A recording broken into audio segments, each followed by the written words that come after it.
We'll just start with House File 169. Representative Robbins moves House File 169. And I believe Representative Robbins has an amendment. Yes, So Mr. Robbins Chair. moves House File 169. Is the A1 amendment yours? Yes, Madam Mr. Chair? Chair. Okay, could you just let us know what that does? Yes, members, this is a technical correction to the bill. When we first drafted the bill, I inadvertently didn't realize that sports-themed tip boards were already exempt from the section, and so we just have to make a technical correction because they weren't getting taxed under the net receipts, and when we wiped out the whole net receipts section, it inadvertently would have taxed the sports-themed tip boards at the flat rate when the intention is to, they weren't originally taxed, so we don't want to add a tax to them. So, any questions to the H0169A1 author's amendment? All in favor say aye. Aye. Opposed? Motion prevails. Now we have the bill in the shape the author would like the bill. So two-year bill, Representative Robbins. Yes, thank you, Mr. Chair and members. This has been a long journey for the charities in our district. As some of you who are newer might not know, but the state legislature originally legalized e-pull tabs in 2012, and the intention was to create this new form of gaming that would help, and then it taxed, added to the charity taxes already paid to the state, because the state had to pay off $500 million of the $1 billion in the bond for the Viking Stadium. E-pull tabs were incredibly popular, and so popular that the state was making a lot of money, and we were able to pay the stadium bond off more quickly than anticipated. And rather than allowing that system of gaming to continue, and now charities that their taxes were not having to go to pay off the bond, it would have freed up more money for charities in our community. They took away the e-pull tab gaming in 2023 session, and so now that number one source of revenue, 96% of all charitable gaming members is from e-pull tabs in the state, or pull tabs. I have the number here somewhere. And so rather than let that continue and charities reap the benefit,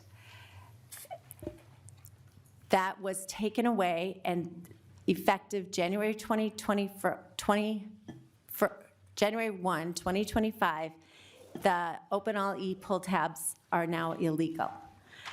And so this giant source of revenue for our charities is taken away. We pulled the rug out from under them once the stadium was paid off, but we didn't do anything to change the taxes. So net receipts, just to level set for anyone who doesn't know, right now, charities pay on combined net receipts for receipts not more than $87,500, 8% tax to the state general fund. If it's between $87,500 and $122,500, they pay 17% to the general fund.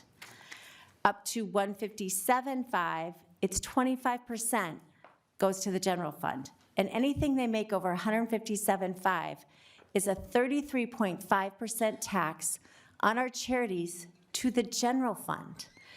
We are making money for the state on the backs of our charities, and this has been going on for a really long time, members.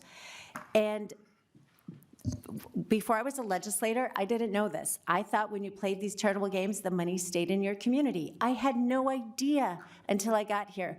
This was a huge moneymaker for the state. And our communities need this money. No one knows better than the local charities how to give this money out and make a difference in our communities, whether it's for sports or for scholarships or for the things that benefit veterans. They are much better equipped to solve problems in our local community than to put all this money in the general fund. So I've had many bills over the years to eliminate the tax, to have a flat tax, to lower the tax rates. We've gone through this ground so many times for those of you who have been around. So this bill is sort of the middle ground attempt, and it's to get rid of the combined net receipts tiered taxes, which goes from 8% to 33.5%, and just put a flat tax. So it's not eliminating taxing on charitable gaming and the state getting a cut, but the cut will now be 5% under my bill, which I think is incredibly reasonable. And I just want to remind members that as part of getting rid of e-pull tabs in 2023, charities were told, oh, well, in the 2024 bill, we'll give you $40 million as part of the sports betting to ease some of the pain. That never happened. Charities got nothing. Veterans groups got nothing, as we keep seeing in this committee over and over and over. So I'm asking for your support today to help us help charities keep more of the money in our communities and limit the amount going to the general fund to a flat 5%. Thank you, members. Thank you, and we're going to go to testimony from testifiers, but I think Chair Stevenson has a question here. Yeah, Mr. Chair, I just have to correct the record on a few things. My friend, Representative Robbins, I'm hopeful was inadvertently misstating a few things, but there were several really significant misstatements in that opening remarks. Representative Robbins said several times that e-pull tabs were taken away, suggesting they were taken away in their entirety. That's not true. A couple features were modified, but you can play e-pull tabs today in all the places you could on December 31st of last year. Those couple features, I'm not trying to minimize them, but we should be very clear that e-pull tabs were not taken away. She also said that e-pull tabs were 96% of charities' revenue. That's not true. In fact, until 2023, paper pull tabs were a larger proportion of charitable gambling receipts, net receipts, than e-pull tabs. There's an annual report that the Gambling Control Board puts out. I have the 2024 one open in front of me. E-pull tabs surpassed paper pull tabs in 2023, but still it's just shy of a 50-50 split. It's about 55%, I'd say, ballparking it. It's a graph in front that I was looking at, not a percentage chart, but it looks to me about a 55-45 split between paper and e-pull tabs. Representative Robbins also said that the charities got nothing. That's also not true. We passed a $15 million tax cut in 2023 that was effective July 1, 2023. So they've had a year and a half of that tax cut. July 1, 2024, we capped developer fees, which was another significant savings to the charities, millions of dollars worth of savings. I did support additional tax cuts for charities, so I'm not saying that there shouldn't be more tax cuts, but I think it's important that we get the record correct. We also do have the preliminary numbers for January of 2024, the first month under these new regulations, and the decline in e-pull tab revenue was about 10%. So it was just not nearly as bad as what was just stated, and I think that that's important that we look at those facts and figures. Again, there's a case to be made for changes in the way that we tax charities. I have supported that. It was in the sports betting bill last year. So I'm not trying to say that this is all a bad idea. I just don't want us to have in the record things that are so blatantly untrue as saying that we got rid of e-pull tabs or they constitute 96% of revenues or the charities got nothing. Thank you, Mr. Chair. Thank you. What we're going to do is we're going to let Representative Robbins respond, and then we're going to go to testimony. And I'm going to try to move things along. We will have a full, free, and fair hearing, of course, as always. But I'm going to be looking down the list here to see if there's folks that have driven some distance. We'd want to get them before us. So, Chair Robbins. Thank you. Thank you, Chair Stevenson. I did misstate the 96%. I was looking for my notes and I didn't have it in front of me. So I had planned on correcting it when I got the microphone again. But it is 96% of charitable revenue for gaming is from pull tabs. And again, about 45 is from the paper and 55 is from the E. So that's true. But the E pull tabs are what really was driving the excitement around this and where the huge gains in revenue came from. And the estimate of revenue loss, yes, for the first month it was 10%, but in the forecast from last summer, the state forecast revenue projected a decline in charitable gaming to the general fund of 25%. So there's expected significant revenue loss from this. So, and I do want to acknowledge that there were some other changes made on the cap on the developer's fee, and that helps, but the real money was from these open all features that were taken away. And so, yes, pull tabs and e-pull tabs will continue to exist, but the design of the game and the changes that were made have significantly projected to reduce the revenues to charities, and that's what we are here discussing. Thank you, Mr. Chair. Thank you, and we will get back to members' questions. I'm not cutting off members' questions, but I would like to get into testimony, and I have on my list Rachel Jenner, Dr. Christy Janigo, Tim Engstrom, Jim Probst, Wendy Dolan, and Kristen Ringler. Is there anyone else in the audience that I missed that wish to testify for the bill or with concerns on the bill? Okay, let's start out with Rachel Jenner. Welcome to the Tax Committee. Executive Director, Allied Charities of Minnesota. To your testimony, or Chair Robbins. Mr. Chair, we had one name that wasn't on the list. Heidi Zwartsky. She's with the Northeast Minneapolis Lions Community Foundation. And you think you can just come up and be first? No, sorry, I'm No, Rachel she's Jenner. Rachel Jenner. She's just mentioning that someone was not listed in your list. Oh, you're not Heidi. I'm No. not Heidi, no, I'm We Rachel. must have order. Yes, thank you. So I who's appreciate this that. Heidi we're talking about? Yes, Heidi Zwartsky, I believe, was missing from the list. Heidi So, Zwarski? yes, With who? Northeast Minneapolis Lions Community Foundation. Okay, and we will put Heidi on the list here. Appreciate And it. I thought, Rachel, you being Heidi, we were being quite bold. But, That would be correct. yes, okay. Please state your name, who you represent for the record, please. Thank you, Mr. Chair, members of the committee. My name is Rachel Jenner. I'm the Executive Director of Allied Charities of Minnesota. And you are first. And I am first today. I'm here to represent the nearly 1,200 charities across the state that rely on charitable gambling to support their communities and their missions. I'd like to thank Representative Robbins for bringing this bill forward and consistently supporting us in an effort for tax relief and reformation of the tax laws as they are. We strongly support House File 169 and the tax relief that it's contained in that bill. Sports gambling had bipartisan support at the end of last session. It included historic tax relief, which is critical to ensuring that our charities can contribute more to their missions than they pay in taxes. Unfortunately, that bill failed, so we are now working to make this a standalone tax issue. Minnesota charities currently pay $195 million in taxes each year.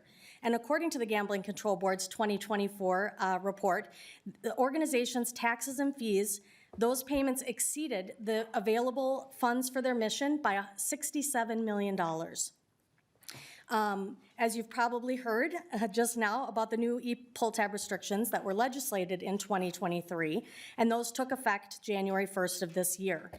In the first month under these new rules, we have heard from charities that are seeing an average 20% drop in their revenue, some as much as 40% year over year. And considering that last year our growth in just e-pull tab revenue was 20%, 13%. The year prior, that growth in that revenue was 20%, and now you're looking at being down another 20 to 40%. Those are significant losses because we were seeing double-digit growth every year in that revenue, and it was the fastest growing segment of our revenue. E-pull tab games are popular. You'll hear from gambling managers who have players in their bars complaining that they don't like the games. And we are, as I know Tim Engstrom has talked about before from the American Legion, we're trying to encourage people to play the games. There's always going to be some negativity that comes with change, but we are doing our best to make these games fun. The manufacturers have worked hard to put together new games with what's allowed, and we are working to make them fun. But there is a segment of players who are not playing the games, and that is, I think, why we're seeing those 20, 30, 40% losses. And these losses directly impact, as you probably well know, veteran services, youth sports, fire departments, and essential community programs. This reduction means fewer resources for the grants and scholarships that these charities are providing. I have included today an example from exemplary charitable work from the Claremont Chamber of Commerce. They're a town of about 500 people, and they are donating $223,000 in their small community. The list of those that they are helping, if you refer to that, it's extremely diverse. They have the Humane Society, veterans programs, lots of school groups, programs for the homeless. The list goes on and on. But the biggest benefactor of their efforts was the state of Minnesota, who taxed them $364,000 in that same year that they donated $223,000. And I have said before, and I'll continue to say, the call that I get the most from charities in Minnesota is, when will the legislature change our taxes and reduce our taxes and stop taxing us to death? Minnesota ranks #1 in the nation for charitable gambling, demonstrating its importance to our local communities. Our tax rates in Minnesota are 4 times higher than any other state in the nation. The 5% flat tax would simplify tax reporting. It would make it a lot easier for these charities to budget versus progressive rates when they're going through the year and want to make sure that they understand where they're going to end up and how much they need to donate so that they don't pay federal tax. They have to get that money donated by the end of the year, so a flat tax would be much appreciated for how it would simplify their reporting and their budgeting. And it would return funds, obviously, to local communities to enhance their ability to serve, and most importantly, taxes would no longer be our biggest expense. So we urge you to support Representative Robbins' bill and tax reduction for Minnesota charities so that they can do their great work all across our state. Thank you. Any questions for Ms. Jenner? Chair Gomez? Thank you, Mr. Chair. So thank you, Ms. Jenner. I'm just curious about, because this is something that happened a lot in 2023. As some of you remember, I was the chair of the tax committee at that time when we made the changes to e-pull tabs. And people came and said there will be a 20 to 80% revenue loss because of these changes. And you just cited 20, 30, 40% losses.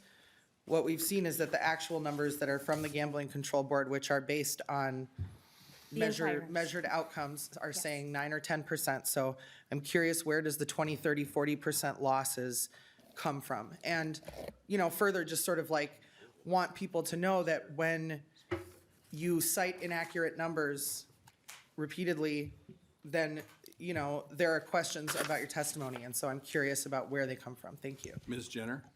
Thank you. Yes, so what I'm speaking to are individual charities that have contacted us and seeing their numbers. The industry as a whole, the Gambling Control Board reported January was down 13%, to be exact, as an industry. There are organizations who are obviously down less than 20% in order to get to that industry-wide 13. But I have organizations who've sent me their numbers, and they're down 38%, 30%. I had a bar owner call me recently and say, "What's going on? My rent check dropped in half." His rent at that site was down 40%, and that speaks to the players, right? Players at different sites have different opinions about the games. Some are continuing to play, some are not, and that's leading to different results for different organizations. Chair Gomez? Thank you. Thank you. Representative Hewitt, and then we'll go to the next witness. Thank you, Mr. Representative Chair. Hewitt. And really quick, Ms. Jenner, just curious, and I know there's going to be other testifiers that might be able to answer this better, but is this an effect of our economy possibly? Are the door numbers up for food and stuff in these places, but they're just not gambling? Is there any, I mean, we're trying to look at every finger here. Can you tell me if door numbers are down or receipts are down for food and alcohol? Ms. Jenner? Thank you. I unfortunately do not know on the bars side whether or not they're seeing losses. Again, I think ideally we would have more time and see how this plays out over a longer period, because obviously 1 month is a very tight window to look at. I think we need to get, you know, a quarter, 2 quarters into this year, then we'll have better data on, you know, whether or not this is a lasting loss or, you know, how it's going to play out. Thank you, Mr. Chair. Representative Hewitt? Okay, thank you very much, Ms. Jenner. We'll go to Dr. Christie. Help me with the last name. Janigo. Janigo. That easy. That easy, okay. Welcome, committee. Please state who you represent, your name and who you represent for the record, please. Yes, Mr. Chair. My name is Dr. Christy Janigo, and I'm a third-generation Army veteran. I'm the American Legion Department of Minnesota Legislative Chair, and I'm an Assistant County Veteran Service Officer for my day job, where I help some of the state's most vulnerable veterans find housing, navigate their involvement with the justice system, and access life-changing veteran benefits. First, I want to thank Representative Robbins and all the lawmakers working on bills this year and years past to deliver tax cuts for Minnesota charitable gambling operations. We have been advocating for meaningful, significant tax cuts for years. The reduction of our taxes to 5% and the simplification of the structure to a flat rate, as outlined in this bill, would have a far-reaching positive impact on our posts and communities we support across Minnesota with these funds. Our more than 50,000 American Legion Department of Minnesota members agreed to prioritize advocating these tax cuts above all other things we want for the service member, military, and veteran community, again this year because we think it will have the biggest impact. There are 537 American Legion posts throughout Minnesota, and 193 of them have charitable gambling operations. Those operations account for roughly 10% of all charitable gambling in Minnesota. While some say, oh, it's just gambling, we respectfully disagree. Charitable gambling is inextricably linked with crucial emergency supports for veterans. Our donations are how we carry out our four pillars of our charitable mission: Veterans Affairs and Rehabilitation, National Security, Children and Youth, and Americanism. We do worry often that the general public does not understand our issues, so whenever we have someone coming alongside us with their support, it really matters. In my day job, I work with veterans who have had everything go wrong in their lives. They sustained physical and mental disabilities during service that led to self-medicating with alcohol or other drugs, which led them to not be able to work, or family issues and justice involvement, which led to housing instability and food insecurity. My partners and I fight to keep some of these veterans alive, under roofs, and out of jail. As many benefits as there are specifically for the veterans community, they are often not enough, or else it takes so long for the benefits to come in that there could be months of a veteran living on the streets. That is when I turn to charitable gambling operations of our Legion and VFW posts to ask them to pitch in, to save a home, to get the power turned back on, to prevent an eviction, to feed small children, to make that critical car repair for the veteran living out of their vehicle in the dead of winter in sub-zero temps in Minnesota. These funds are a big part of how we reached an effective end to veteran homelessness last fall in Hennepin County, with Ramsey County and the state of Minnesota as a whole hopefully soon able to make such a declaration. With heavy state and local taxes on top of the other bills we must pay, these expenses handcuff our posts from helping the veterans in their community who are suffering. And I can tell you that I've recently lost veterans I've tried to save, and their losses, they will always haunt me. Is this really how we'll treat those who risked and sacrificed everything, including their lives? Is it not the government's responsibility to get out of the way when a charitable organization can meet the needs in the community that they can't fulfill?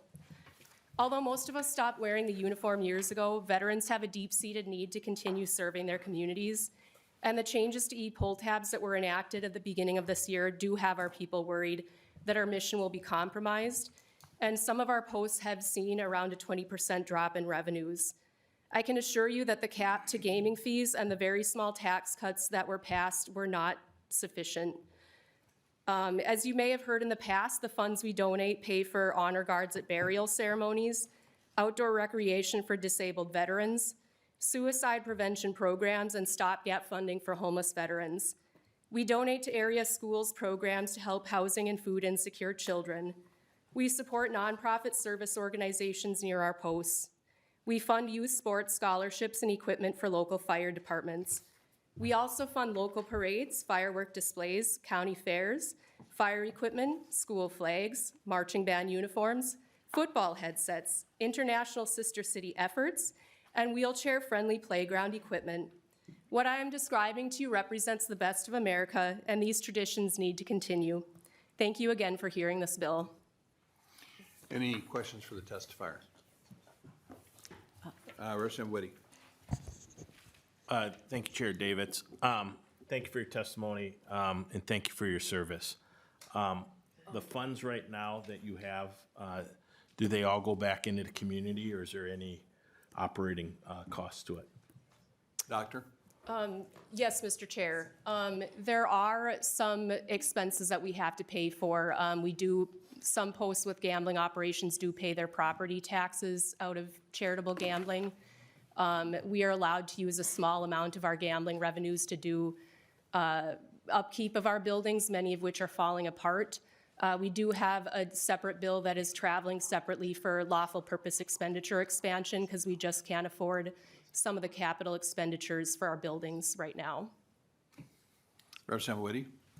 Thank you. And so this additional 5% would be able to be used in the community to continue to do some good in all of our communities. And I know when this first came up last time, we're always up here trying to adjust and see how some of our policies come into play. It was one of the #1 issues I was hearing. So to see 5% go back in our communities, all of our communities throughout the state, I think would do a lot of good. So thank you. Thank you. Chair Gomez? Thank you. Just on that point that Representative Whitty just asked about administration, I'm wondering if you can just run through, how much of the proceeds from gambling do you spend on administration, rent, buying games, salaries, that kind of thing, and those things are all allowed uses, I believe, of the proceeds. And so if you could just flesh out what those uses are and give us an idea of, how much of the proceeds from the gambling go to those operational kind of administrative and overhead and personnel costs, please. Doctor? Mr. Chair, Representative Gomez, I'd like to defer that question to the next testifier, who's the gambling manager of the Bloomington Post, one of our largest charitable gambling operations for Legion Posts. Is that okay? Okay. Thank you. Okay, let's go on to Mr. Tim Engstrom. Please state your name and who you represent for the record, please, sir. I'm Tim Engstrom. I'm the gambling manager for American Legion Post 550. And may I answer that question, Chairman? Certainly, certainly. The state has a star rating system that will help, anyone looking at it tell how much of the proceeds go toward of the money that's left over for donations that go toward the charities and the rest that goes toward administration. So if you have a 5-star rating, then you have more than 50% of that money going toward the public interests, like nonprofits or schools or whatever. And then if you have a 4-star rating, that would be 40%. If you have a 3-star rating, it's 30%. And so the lower the rating, you can kind of tell how much of the charity is putting toward the good. My post has a 5-star rating. Some of the posts, if there was a 6 or 7-star rating, they would have that. So you can kind of tell the ratio by the star rating. Chair Gomez? Thank you, Mr. Chair. Thank you for that explanation. So you're saying that, if you have a 2-star rating, then you're spending 80% of the proceeds on administration overhead?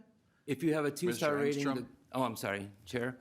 If you have a 2-star rating, the Gambling Control Board will put you on probation too. And Okay. you could lose your license. Okay, but Chair Gomez? thank you, Mr. Chair, but that's the general thing, is if you have a 3-star rating, you're spending 70% of the proceeds on admin and overhead. If you have, et cetera, 4-star, then you're spending 60% of the proceeds on overhead and administration? Chairman? Mr. Engstrom? Yes, that's generally true, except that sometimes you have situations where maybe a organization like a sports booster organization is really trying to save up for a large expense like an ice rink. So they may have a bad or a lower than normal rating one year and then have a knock it out of the park rating the following year. So I've seen that happen like at the Albert Lee Civic Center. Thank you. Chair Thank you, Gomez. Mr. Chair, and I appreciate that answer, just as we are, in a lot of different parts of the legislature right now, talking about nonprofit organizations that receive government benefits and what the administrative costs of running those organizations are and what the kind of overhead is when there is a contribution from the public. So I appreciate that, Mr. Chair, and thank you so much for your answer. Thank you, Chair Gomez. Mr. Engstrom, to your testimony. Yes, thank you, Chairman. I too like to correct the record. Back in 2023, the open all button was, received the sunshine of the committee process as we debated it the entire session. But the two other items that were taken away from ETABs were the free plays and bonus games. And that legislation was inserted at the end of the session in the cloak of darkness, which, as you guys will agree, this is not how we should pass laws in Minnesota. Let's do it in the open, the way we were supposed to do it. So if you know me, you know I'm a longtime journalist, and I believe in sunshine. So the Minnesota taxes charitable gambling starting at 8.5%, but as the months go by, it soon climbs up to its top rate of 33.5% of cumulative net receipts. This means the money after the prizes are awarded, that's what net receipts are. Some states call it adjusted gross revenue. So, some cities even charge an additional 10%. So nearly half of your money is going toward government purposes, and a lot of these charitable organizations are doing things as volunteers. So we're essentially taxing volunteer labor. People who hear about other states are surprised at how astronomically high Minnesota is. Other states typically only tax enough to cover the burden of the regulatory agency. North Dakota is around 1%, and it slightly changes about depending on how much it costs to regulate gambling. Kentucky is a tiny fraction of 1%. New Hampshire is 7% on bingo, and $15 for every $3,500 made in paper pull tabs, which works out to less than 0.5%. Mississippi charges 1% for bingo and 2.4% on e-pull tabs. Virginia has various rates for different kinds of charitable gambling, but most of them are at 0.75%. In Ohio, the rules change from city to city or county to county, but after looking at city ordinances, and I looked at quite a few, it appears that local jurisdictions rarely tax the revenue from charitable gambling at all, probably because cities, counties, schools, and local nonprofits benefit from the donations. In Washington state, the state calculates each group's gambling receipts on various types of games and uses it to determine an annual licensing fee up to a cap figure. So instead of a tax, it's a fee. Pull tabs are calculated at 1.515% with a cap of $16,000 annually. Bingo is at 0.488% with a cap of $17,600. Cities and counties may collect a tax on pull tabs of up to 10% and for bingo, 5%. In Ellensburg, for example, the city charges 1%. Ellensburg is the home of Central Washington University, you may know. New York charges 3% on all forms of charitable gambling except pull tabs, where the rate is 5%. New York. Alaska is at 3% and handles it all through distributors. Indiana only sends a rental rate, but doesn't tax charitable gambling. Louisiana has a state fee of $75 with state laws, but it is taxed and supervised at the city or parish level. Baton Rouge, for instance, taxes it at 1.5% to cover the cost of supervision. I don't have this in my written testimony, but they even have one of the categories that you're allowed to donate to is for the purposes of Mardi Gras. So, Pennsylvania. Mr. Engstrom, could you just maybe sum it up, saying I like will. we're really high? Okay, yes. We're really high. Pennsylvania, they have no taxes, but basically, they do have taxes on a for-profit tax. The taverns can do for-profit gambling, but for the clubs that are nonprofit clubs, they don't tax them, but they are required to spend 60% on public interest, and the other 40% the charity can use for their purposes. So, in summary, I'll just say Minnesota Charities could do so much more for our communities if you only let us. Please support House File 169, and thank you. And thank you very much for your testimony. And folks that are testifying, if you could take your speech, cut it in about half. Because we're going to try and get some of these bills done today. At the rate we're going, we will only be on this one and not have it finished. So, any questions for Mr. Engstrom? Any questions? Yes. Any questions? Okay, thank you very much. Thank Let's you. go to Jim Probst. and hit your points, hit them hard, and then we need to move on, because the way this is going. Yeah. No, we're not coming back tonight. Representative Herr. I'll make it as brief as possible. But yeah, but we want to hear what you got to say, but let's sum it up a little bit. My name is Jim Probst. I'm president of South Robert Street Business Association, the same Robert Street that borders this Capitol building. So we are an inner ring, first ring suburb group. A lot of people view charitable gambling as being an outstate situation, a lot of it going to hunting, that sort of thing. That isn't what we do. What we do is we're lucky enough to raise $300,000 through charitable gambling that went to our community.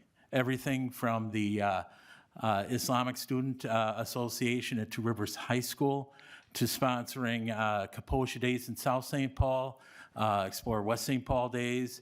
Last year we gave to the local school district of 197 $63,000 to different groups and different organizations. It's not a rich district. Very good schools, but they need help. And we're very proud that we're able to do that with the money we raise. We also give to organizations such as Neighbors, Neighbors Inc., Neighborhood House, which is about 2 miles from here, 360s Communities, and Open Door. We did an event where we helped pack 37,000 meals for our community. Not going off to Africa or Asia or anything like that, but going to the food banks here in here in St. Paul. We think it's really important that the dollars we raise go to our local community. The one thing I'll say is that last month, we paid, we were able to give out $39,000 worth of dollars to our community for all sorts of different organizations and that sort of thing. But we paid $57,000 in taxes and in fees. If we could just balance that out a little bit, I'd love to go down to Neighbors Inc. and give them a check right now for $10,000. I think that would be a wonderful opportunity. Food need in this country is only getting worse. I'm meeting with neighbors later on today to hear how we might be able to help them even more. But if we could lessen the taxes that we pay to the state of Minnesota and allow us to give more funds to our local community, I'd love that. So I thank you for your time. Questions for the testifier? Okay, thank you, sir. Let's go to Wendy Dolan.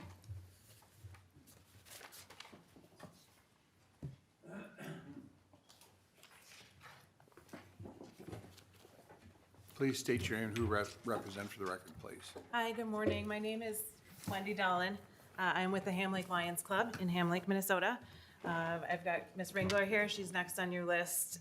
We supported her family as Ham Lake Lions. Her young adult daughter lives with a disorder with no known cure and spends the majority of her time in a wheelchair. So we were able to help cover the cost of a modified bicycle that gives her daughter and her caregivers a way to enjoy the outdoors with no wheelchair transfers necessary or other bulky equipment needed. We used our charitable gambling funds in order to pay for this, and without charitable gambling funds, we wouldn't have been able to help her family. In order to keep doing things like this, we need tax relief, and we need it as quickly as possible. The changes that were made to the electronic games in early January are already significantly impacting our ability to give back to our community. We are unfortunately one of the organizations that took roughly a 40% hit year to date, looking year over year. And in being in the bar and hearing conversations with customers saying that the new games are terrible and just outright refusing to play them anymore is really frustrating. It's also really frustrating that every month my organization pays more to the state in taxes than we have to give back and donate to our community. It's also important to add that what we do in our community as a Lions Club is It's so much bigger than just one modified bicycle for one family. The donations that we're giving, we're helping to end homelessness. We're partnering with other organizations, helping individuals with disabilities. We're protecting victims of domestic violence. We donate to our food shelves, our local schools, scholarships, youth sports, churches, the list goes on and on. So again, we're asking for this tax relief right now so that we can keep supporting all these great causes that are so near and dear to our hearts and our community. Thank you. Thank you for your testimony. Questions for the testifier? And Kristen, you're Yes, next. thank you, Chair. I'm Kristen Ringler. I'm Olivia's mom. And, sorry.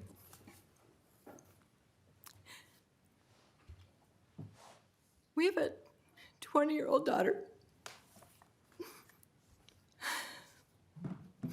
with a really rare, icky disease that took everything away from her at 2. And we fought for years just to get her a bike. And I don't even remember how I found Wendy. Wishes and More. Wishes and More actually is a wonderful, also another charitable, wonderful company that helped out.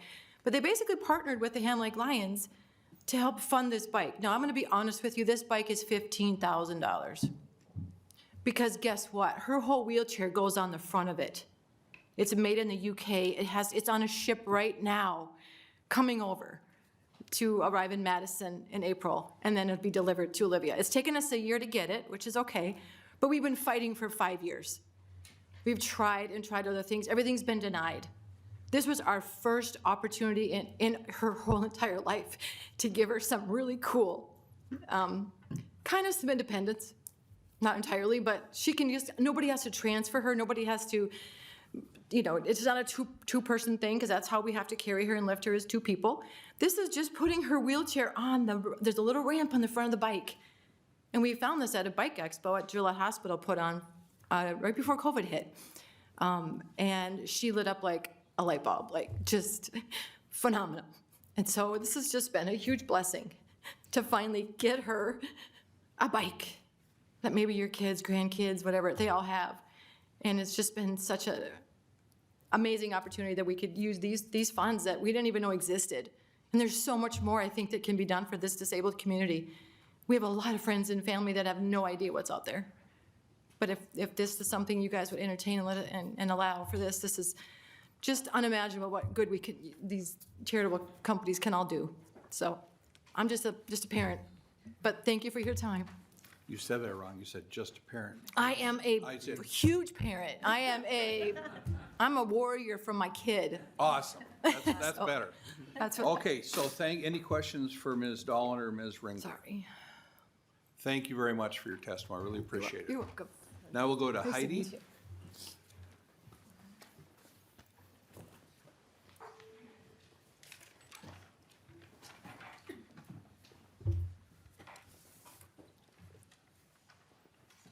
Please state your name and who you represent for the record, please. Good morning, I'm Heidi Zaworski with the Northeast Minneapolis Community Foundation. Welcome to the committee.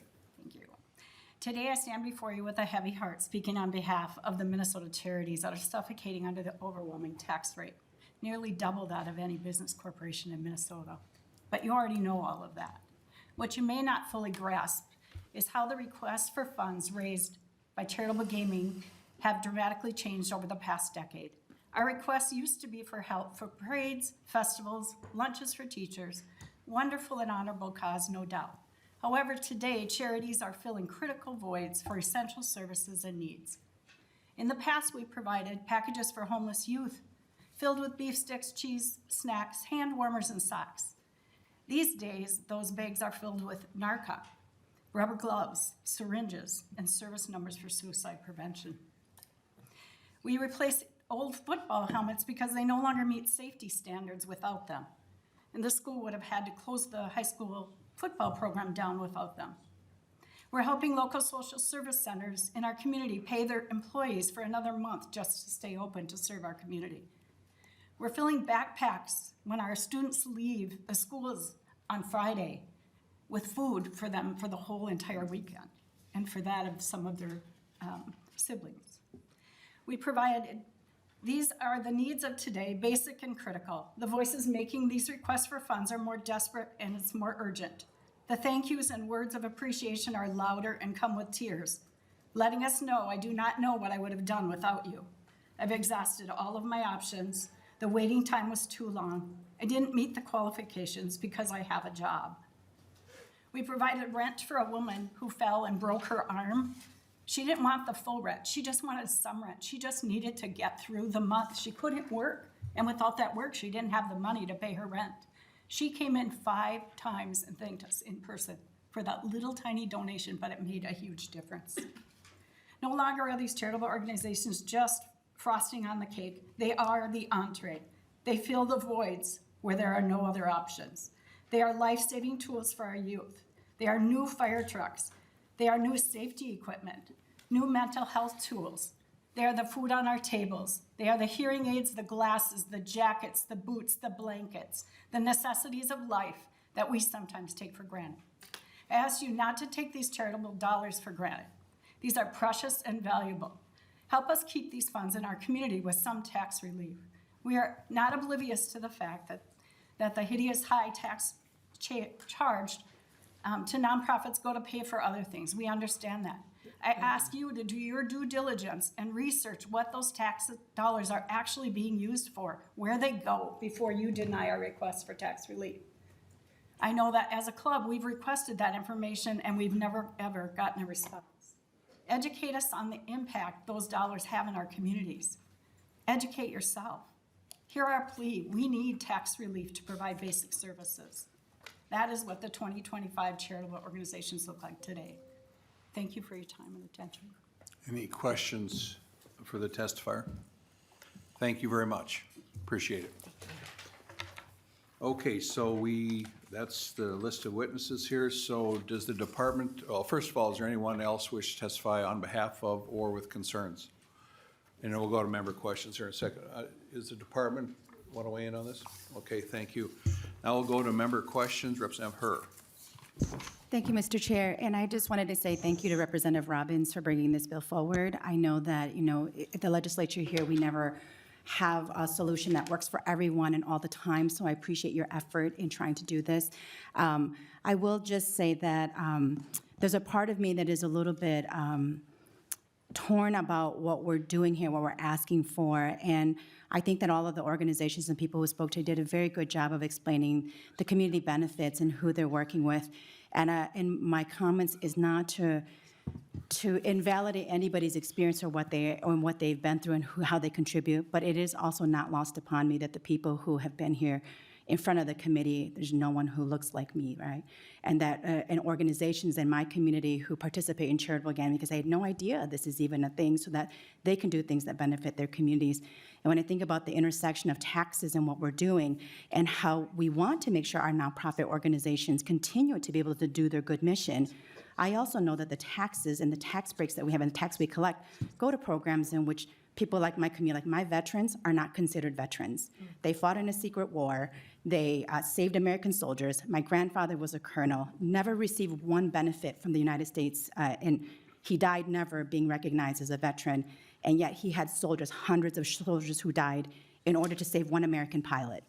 And so these people don't participate in charitable gambling. They have significant needs, but the taxes we collect will go to programs that impact them, like being on Medicaid or being on Medicare, charitable healthcare that is provided to them, or food shelves or different places. And so I would like for us to maybe, I feel like we're saying you're taking from me and then you're not, and we're trying to do these good things, but when we also then change some of these tax rates, it's also taking from people who look like me, people who then don't get to participate in these things, people who don't have organizations raising for cause like them. Like my veterans don't get any mental health support at all from any charitable organizations because they don't have any access to that, right? So I just want us to think about the balance of how we do taxes and then who gets included and who doesn't.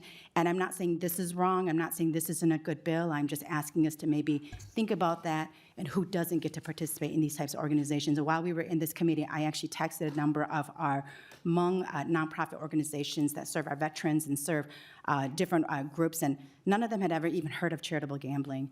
And so when we ask ourselves, well, who's missing? And we always say, well, people should ask if they don't know.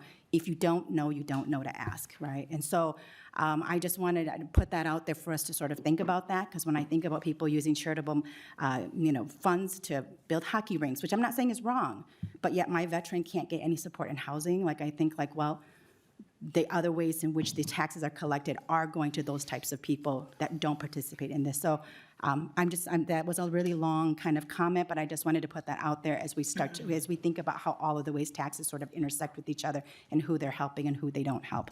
Thank you, Mr. Chair. Thank you, Representative Herr. Any other questions from members? I'll go to Chair Gomez. Thank you, Mr. Chair, and thanks Representative Robbins for bringing this bill in front of us. And thank you to everybody who came today and testified.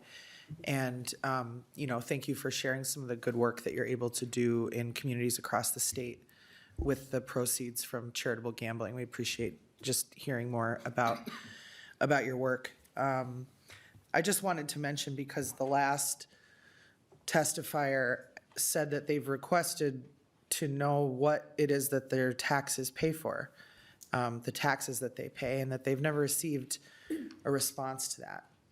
And so this is a bill that, if it was implemented as it's brought forward, would reduce tax collections by $300 million in each biennium in the budget window. And, that's a significant amount of money any way you slice it. And it goes into the general fund. And the general fund pays for the things that Minnesotans need from their government, which are significant, especially, veteran populations, and especially people who are aging, as we see that those are, the expenses associated with caring for people with disabilities and people who are aging are the most, kind of the part of our budget that's increasing the most quickly. And we, as you probably know, are looking down, a big mismatch between our revenues and our program costs in the out biennium. And a lot of those program costs are for people with disabilities and elders. So if you're wondering where this money goes to, it goes mostly to health and human services costs, which are disproportionately for people with disabilities and elders. The other place that our general fund, the second kind of significant pot is E12 education.